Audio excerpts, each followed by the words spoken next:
E aí, querido aluno do terceiro ano, como é que você está? Já está com sua apostila de geografia em mãos?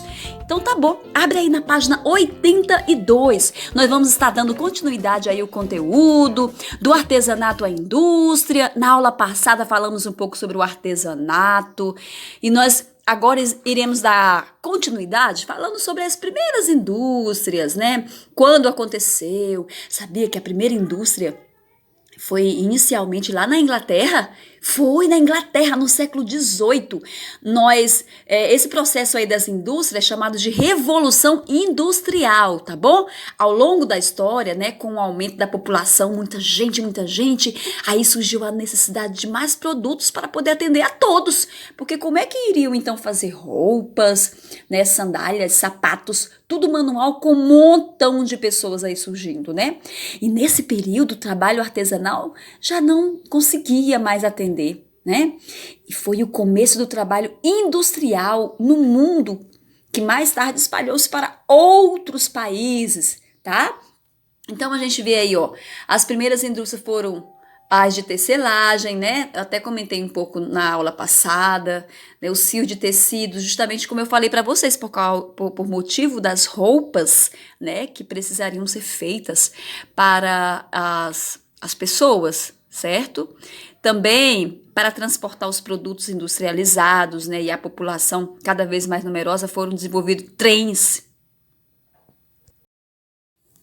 Então eu vou falar um pouquinho mais agora sobre as características dessa revolução. Como nós falamos, né, as primeiras indústrias foram tecelagem, que está aí na página 82 da apostila de vocês.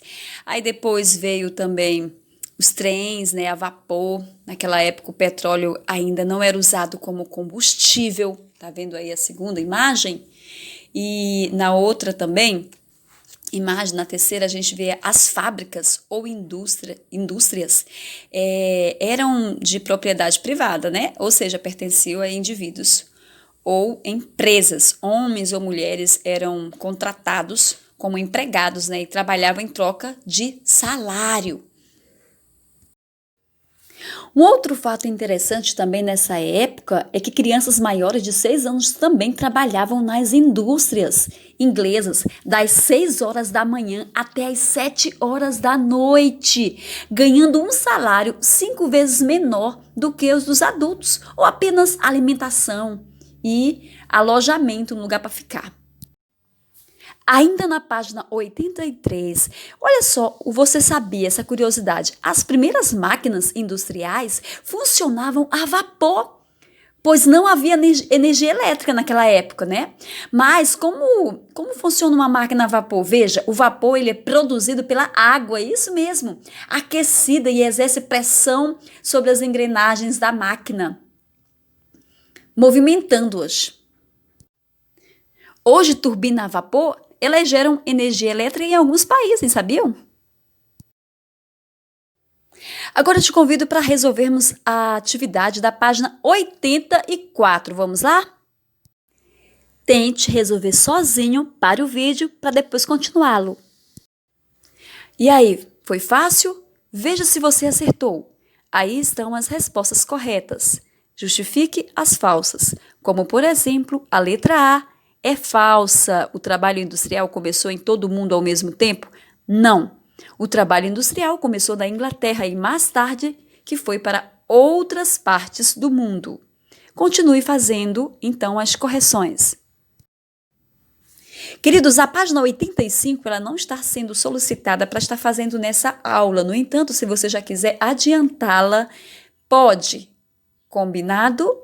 Está falando como acontece a produção industrial, você pode estar fazendo a leitura desse texto e depois, então, pode estar respondendo aí as questões 4 e 5 da página 85, tá? Então, no trabalho industrial, a produção é realizada em grande parte por máquinas que funcionam ligadas à energia elétrica, né? Então, máquinas, energia elétrica, tudo são palavras que apresentam características do trabalho industrial. Tá? Você pode já marcar isso aí. Normalmente, cada trabalhador participa de apenas uma etapa do processo. Essa forma de trabalho tem como objetivo a produção de mercadorias sublinhe também, em grande escala, em grande quantidade, visando atender com agilidade a demanda de produtos. Todas as etapas das atividades industriais são desenvolvidas por trabalhadores com conhecimentos especializados. Eles operam as máquinas, mantendo o seu funcionamento, garantindo a qualidade da produção.